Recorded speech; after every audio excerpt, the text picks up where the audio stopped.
नमस्कार, एक बार फिर से बहुत-बहुत स्वागत है आप सबों का जीवन दर्शन में। मैं प्रकाश लाल आप सबों का हार्दिक अभिनंदन करता हूँ। जीवन दर्शन में हमारा ये प्रयास है कि ज़्यादा से ज़्यादा फ्री मटेरियल आप तक पहुँचाया जा सके और आप चाहें तो इंस्टाग्राम पर भी हमें फॉलो कर सकते हैं। विभिन्न परीक्षाएं, चाहे वो यूपीएससी, पीपीएससी, एसएससी, सीजीएल या किसी भी स्पेसिफिक बोर्ड जैसे कि सीबीएसई, आईसीएसई या फिर स्टेट बोर्ड की आप तैयारी कर रहे हैं तो आप हमसे संपर्क कर सकते हैं। सिविल सर्विसेज 2025 के पीटी के कुछ प्रश्न लेके मैं आया हूं और इस वीडियो सीरीज़ में प्रयास करूंगा कि जितने भी प्रश्न पूछे गए थे सबका उत्तर आप तक पहुंचा सकूं। तो ये जो प्रश्न पत्र आप स्क्रीन पर देख रहे हैं ये सामान्य अध्ययन जीएस पेपर 1 का प्रश्न पत्र है जिसमें करीब 100 प्रश्न पूछे गए थे और 200 अंकों की ये परीक्षा थी। 2 घंटे का समय था। आइए सेट ए पर हम विचार करेंगे। अगर आपके पास कोई दूसरा सेट हो तो उससे भी आप चाहें तो मिलान कर सकते हैं। प्रश्न लगभग वही हैं, थोड़े जम्बल्ड किए हुए प्रश्न हैं, आगे पीछे रहेंगे। मैं प्रयास करूंगा कि आप आपसे अनुरोध करूंगा कि अगर आपके पास सेक्शन ए का क्वेश्चन पेपर हो तो आप उससे प्रश्नों को मिला सकते हैं।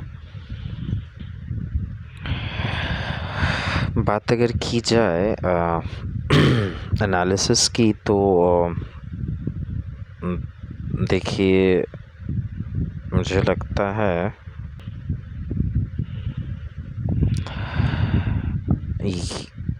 जो भी 100 क्वेश्चन हैं इकोनॉमिक्स से अच्छे खासे प्रश्न आए हैं इस बार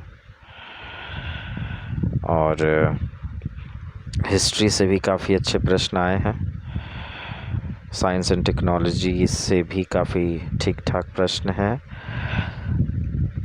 हालांकि पहले 10 क्वेश्चन तो इकोनॉमिक्स के ही थे पर अन्य बीच बीच में भी बहुत सारे घुमावदार प्रश्न रहे हैं। इस बार सबसे ख़ासियत ये रही है कि स्टेटमेंट वाले प्रश्न बहुत ज़्यादा थे और काफ़ी लंबे लंबे स्टेटमेंट हैं। तो अगर रीडिंग स्किल आपकी अच्छी है और वोकैबलरी यानी कि शब्दों को समझने की क्षमता अच्छी है तो आपको ज़रूर इसमें फ़ायदा होगा इस बार के क्वेश्चन पेपर पे। तो आइए जल्दी से कुछ क्वेश्चंस हम लेते हैं। पहला प्रश्न आपके स्क्रीन पर आप देख सकते हैं।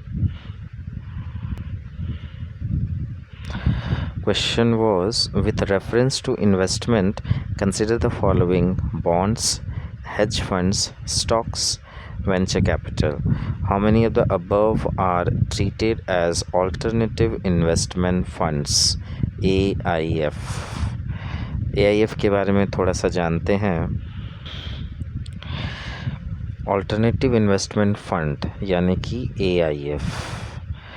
देखिए AIF का बेसिक मतलब है ये एक वैकल्पिक निवेश कोष यानी कि ऐसे निवेश साधन जो पारंपरिक निवेश म्यूचुअल फंड, स्टॉक, बॉन्ड्स आदि से थोड़े अलग होते हैं। और ये जो फंड हैं विशेष रूप से समृद्ध निवेशकों, हाई नेट वर्थ इंडिविजुअल्स जिसको कि HNIs भी कहा जाता है, और संस्थागत निवेशकों के लिए बनाए जाते हैं जिनके पास जोखिम उठाने की क्षमता अधिक होती है। ध्यान रखिएगा, अधिक क्षमता जोखिम उठाने की।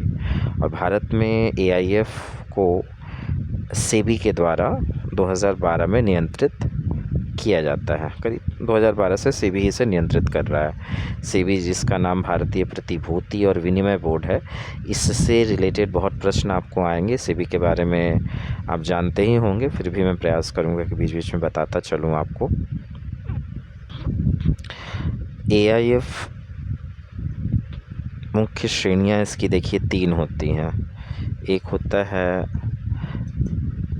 कैटेगरी 1, कैटेगरी 2 और कैटेगरी 3। कैटेगरी 1 में डेवलपमेंट ओरिएंटेड चीज़ों को रखा जाता है जो कि विकास समर्थक भी कहलाता है। कैटेगरी 2 में जितने भी व्यावसायिक व्यवस्थाएं हैं उन्हें, और फिर कैटेगरी 3 में कम समय में अधिक से अधिक लाभ या उच्च जोखिम वाला जितना भी एलिमेंट है ये इसमें रखा जाता है। आइए थोड़ा विस्तार से समझते हैं। कैटेगरी 1 में जो देखिए फंड रहता है, इस श्रेणी के फंड का मुख्य उद्देश्य देश की आर्थिक और सामाजिक संरचना को मजबूत करना है। तो इन फंडों को सरकार और नियामक एजेंसियों द्वारा प्रोत्साहन मिलता है क्योंकि ये उन क्षेत्रों में निवेश करते हैं जो रोज़गार, इनोवेशन यानी कि नवाचार और विकास में योगदान देते हैं। ध्यान देने लायक बात ये है कि इसमें कौन कौन से फंड आते हैं। सबसे important venture capital. Venture capital जो है वो आता है कैटेगरी 1 के AIF में। होता क्या है, ये स्टार्टअप और इनोवेशन आधारित जितनी भी कंपनियों में निवेश जो करते हैं, इन कंपनियों के पास आमतौर पर बैंक से कर्ज लेने की क्षमता नहीं होती है और ये बड़ा जोखिम होता है इसमें, पर इसमें रिटर्न भी बहुत ज़्यादा मिलता है वेंचर कैपिटल्स में, जो कैटेगरी 1 के AIF में रखा जाता है। जितने भी small and medium enterprises fund होते हैं, छोटे और मध्य उद्यम MSMEs जिसको कहते हैं, इनको वित्तीय सहायता देती है ये, और ये भारत के बड़े रोज़गार प्रदाता हैं और इन्हें प्रोत्साहित करना आर्थिक विकास के लिए अहम भी है। तो ये दो आपका आ गया AIF के कैटेगरी 1 में। इसके अलावा इंफ्रास्ट्रक्चर फंड और सोशल वेंचर फंड्स ये भी इसी में आते हैं। देखिए कुछ विशेष गुण की फीचर्स जो हैं वो हो जाते हैं कि इनकी जो नियामक संस्था है वो SEBI है। न्यूनतम निवेश करीब 1 करोड़, निवेशक HNIs होते हैं और जोखिम इसमें मध्यम से उच्च के आसपास होता है। सरकारी समर्थन तो इसमें मिलता है, कभी कभी छोटे टैक्स में छूट भी मिलती है। लॉक इन अवधि करीब 3 साल के आसपास होती है। ध्यान रखिएगा सेक्शन 1 जो है उसमें हेज फंड नहीं होता है, ठीक है। हेज फंड एक ऐसा फंड है जो शेयर बाजार में जटिल और तेज़ी से मुनाफा कमाने की रणनीति को अपनाते हैं। ये हेज फंड्स जो है ये कैटेगरी 3 में रखा गया ख़ास करके। तो अगर कैटेगरी 1 की बात की जाए तो इसमें ये 4 जो आप स्क्रीन पर देख रहे हैं ये फंड आते हैं। देखिए अगर तीनों की कैटेगरी बनाई जाए तो कैटेगरी 1 में social and economical desirable investments होते हैं, जो 2 होता है उसमें कन्वेंशनल इन्वेस्टमेंट्स होते हैं, और कैटेगरी 3 में हाई रिस्क वाले इन्वेस्टमेंट्स होते हैं। एग्जांपल्स दिया जाए तो वेंचर कैपिटल्स जो हैं वो कैटेगरी 1 में होते हैं।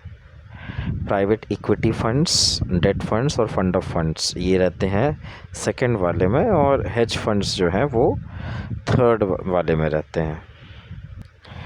एक देखिए बहुत छोटी सी ट्रिक है, अगर आप चाहें तो इसे याद कर सकते हैं। VIP HFT तीनों जो AIFs हैं उसमें venture capital, infrastructure fund, private equity, hedge fund, fund of funds और डेट फंड कुछ इस प्रकार से होते हैं। तो ये आप चाहें तो एक नोट्स बना सकते हैं इसका, ये शॉर्टकट याद रखने के लिए, और ये क्वेश्चन काफ़ी घुमा घुमा के पूछा जाता है। तो जैसा कि आप टेबल में देख सकते हैं कि जो बॉन्ड्स हैं वो क्या AIF में आते हैं? नहीं। हेज फंड्स आते हैं, AIF 3 में आता था तो यस। स्टॉक्स नहीं। वेंचर कैपिटल यस, क्योंकि AIF 1 में आता था। तो यहाँ से आपको एक आइडिया हो जाएगा कि इसका आंसर होना क्या चाहिए पहले वाले क्वेश्चन का।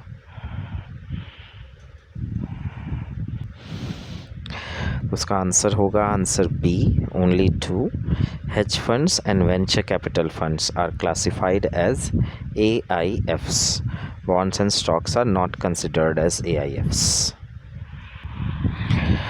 जल्दी से नेक्स्ट क्वेश्चन की ओर बढ़ते हैं। Which of the following are the sources of income for the Reserve Bank of India which is RBI, buying and selling government bonds, buying and selling foreign currency, pension funds management, lending to private companies, printing and distributing currencies notes। अच्छा प्रश्न है ये। तो देखिए पहला statement जो है buying and selling government bonds, सही बात है। RBI earns income through open market operations by trading government securities, इससे कुछ ना कुछ सोर्स ऑफ इनकम तो आता ही है। Buying and selling of foreign currency, RBI manages forex reserves and earns profit from exchange rate differentials and interest on reserves।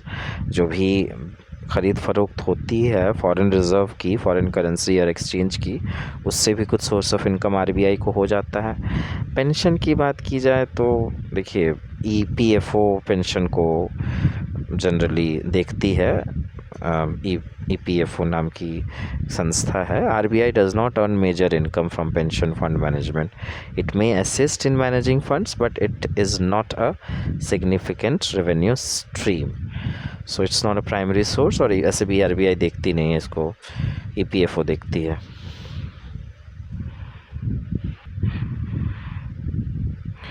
Lending to private companies, no, RBI does not lend directly to private companies. It deals with the banks and the government, so it's not a source of income.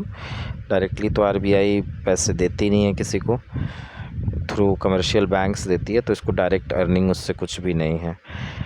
And printing and distributing currency notes, printing currency is a cost, not a source of income। यानी कि print करने में तो पैसा लगता है, ये source of income तो बिल्कुल भी नहीं है। तो इस प्रकार आंसर इसका 1A होना चाहिए, 1 and 2 ओनली।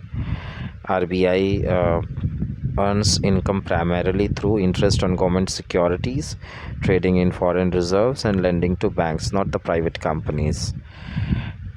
ठीक है।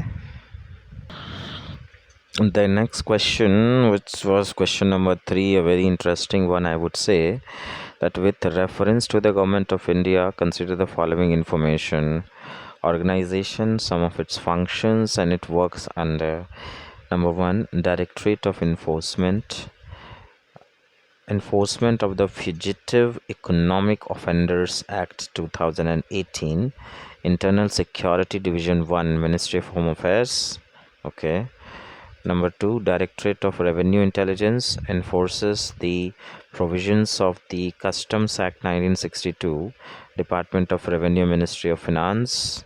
Number 3, Directorate General of System and Data Management, carrying out big data analytics to assist tax officers for better policy and nabbing tax evaders, and it should come under Department of Revenue, Ministry of Finance, okay। So in how many of the above rows is the information correctly matched? Nice question। So here are the explanation। So Directorate Enforcement function तो सही है कि it enforces PMLA and Fugitive Economic Offenders। शब्द बड़े ही शानदार हैं भाई, fugitive.